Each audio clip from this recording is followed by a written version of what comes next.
Wala pa yung sermon doon, ha? Ikaw muna, kuya. Si Blessy. Patayuin na siya. Oo. Wala pangalan niya pa. Blessy. Wala akong para sa sana bigyan ka pa na pwedeng palusugan ng Panginoon at mabapang yung buhay. Bigyan ka pa ng maraming blessing sa araw-araw. Ilang pa. Amen. Praise God. Thank you. Ate. Happy birthday sa'yo, Bless. Naway, lagi kang bigay din at makapagtapos ka ng pag-aaral. Matupad mo ang iyong mga pangarap sa iyong hinaharap at marami ka pang birthday.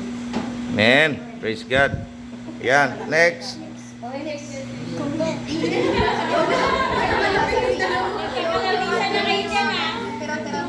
Ano, magsisermon ako? Pare, lumapit ka kaya, pare? Lumapit ka kaya? Malapit ako sa'yo? Oo, kaya masabunutan ko.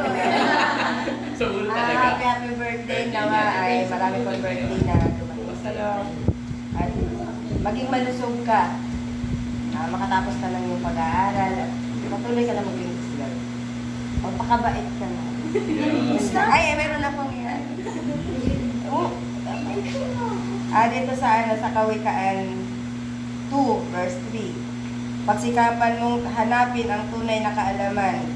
Pangunaway, pilitin mong makita at masumpungan. Yun. Talagang, ayun lang, salisilin mo ang Bible. Isa lang ibig sabihin magbasa.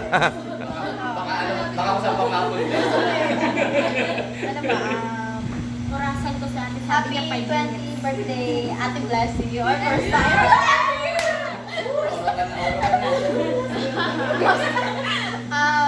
Talaga yung upuan. Siyempre, parang makita niya ako ng buhok.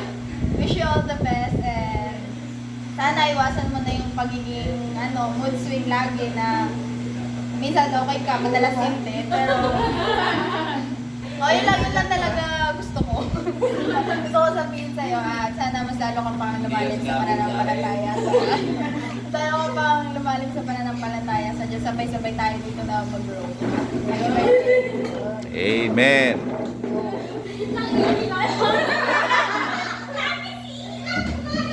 Hinintay ko pa talaga dumating sa iyo, no? Ikaw, Mel. Makabas yan. For being such a kind and inspiring mother, my God continue to bless you with good health, strength, and success in everything you do.